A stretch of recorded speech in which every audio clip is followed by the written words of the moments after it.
ഉണ്ണിത്താൻ സംസാരിച്ചേ, ഉണ്ണിത്താൻ സംസാരിച്ചേ, ഉണ്ണിത്താൻ സംസാരിച്ചു.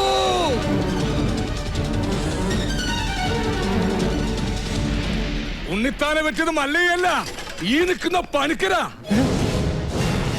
ഞാനോ? ആ, താൻ തന്നെ. തോന്നിയാസം പറയരുത്. ഒരു തോന്നിയാസമില്ല. ഉണ്ണിത്താൻ സംസാരിക്കാൻ ചെയ്ത് ഞങ്ങളത് കേൾക്കാൻ ചെയ്ത്. അതെ, ഞാൻ ആരെയും കുത്തിട്ട് വിട്ടിട്ടൊന്നുമില്ല. ഉണ്ണിത്താൻ വെളിവില്ലാതെ വല്ലതും പറഞ്ഞായിരിക്കും. അയ്യോ, എന്നെ ഒന്നും ചെയ്യരുത്. ഞാനല്ല ഉണ്ണിത്താനെ വെട്ടിയത്. ഈ നാഗേന്ദ്ര മുതലാളിയാ.